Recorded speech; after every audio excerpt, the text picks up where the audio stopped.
In 1987, Tallahassee, Florida police responded to an anonymous phone tip about 6 malnourished children covered in bug bites and scratches being accompanied by 2 well-dressed men in a public park.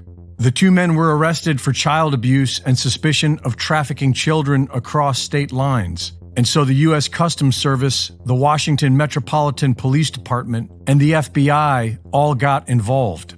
The 2 men arrested had multiple fake IDs and were found to be members of a group known as the Finders.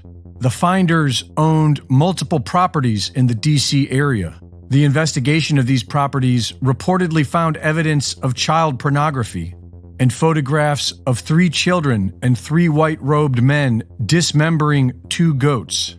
The children described a harsh learning environment where a man known as the game caller was in charge of everyone and could talk to the adults with a computer in the van.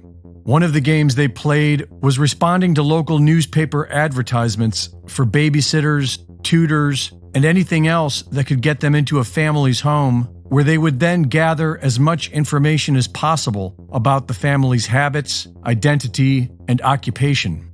The Finders were labeled a satanic cult, and the media sensationalized it for a full week until the investigation was called off. It was reported that the mothers of the children were members of the Finders, and that the 2 men had the full consent of the parents to be transporting them. The media narrative then blamed their own sensationalism, claiming that the whole thing was blown out of proportion and that the Finders were just a harmless 1960s-style hippie community. Years later, the reports of U.S. Customs Special Agent Ramon J. Martinez began bringing attention back to the matter.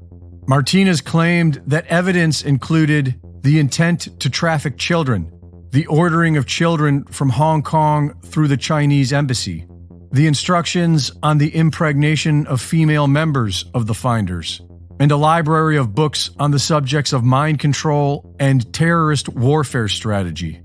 Martinez claimed that every attempt to review evidence was blocked, and was finally told by a member of the Metropolitan Police Department that the Finders had come under the protection of the CIA, who claimed jurisdiction by deeming it an internal matter, and had the entire case labeled secret. The leader of the Finders, Marion Petty, bragged about infiltrating the CIA. His wife, Isabel, worked for the CIA, and their son worked for the CIA-run Air America. Finder members' passports revealed travel visas to places such as North Korea, North Vietnam, and Russia, all approved by the U.S. State Department. This resurfaced evidence inspired outrage, and an investigation was launched. The Department of Justice began investigating allegations that the CIA had used a front company run by a commune to train agency employees. Their investigation resulted in a verdict of no evidence of CIA interference and no evidence of criminal activity with the Finders. During this same time period was the McMartin preschool scandal, wherein hundreds of parents reported that their children had suffered satanic sexual abuse at a preschool in Manhattan Beach, California. And for some reason, evidence seized from the Finders included a map of this same preschool. It seems to be the norm. KinderCare, the biggest preschool chain in America, was owned by Henry Kravis, who was a close associate of former CIA Director George Bush. KinderCare has been accused by several parents for child abuse and satanic ritual abuse. Former Clinton Foundation official Joel Getz operated a huge chain of kindergartens in China, where several parents complained that their children were molested. Just as the CIA and their partner groups manage the media, Hollywood, and the worldwide drug trade, they also manage the human slave trade. And as bad as the symptoms are, we need to be focused on the disease if we ever want to end this. Reporting for InfoWars, this is Greg Reese.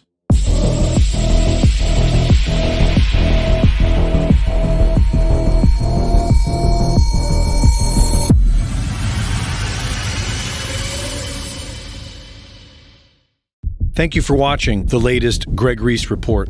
Be sure to go to reesereport.com to see my latest videos, sign up for my free newsletter, and subscribe for exclusive content. And be sure to support my sponsor at InfoWarsStore.com. Iodine is naturally acquired through the soil, which is at the foundation of our entire food supply. Modern farming techniques have stripped the soil of this essential trace element, which has caused an iodine deficiency in about half the population. And there are two things we need to do about it. We need to practice more regenerative farming. There are plenty of proven technologies in permaculture and biodynamics that will naturally keep the soil rich with iodine. And we need to ensure that we get the sufficient amount of iodine every day, derived from ancient sea salts found thousands of feet below the Earth's surface. Our InfoWars Life Survival Shield X3 is hands down the best. Pure nascent iodine, stabilized in an activated triiodine form.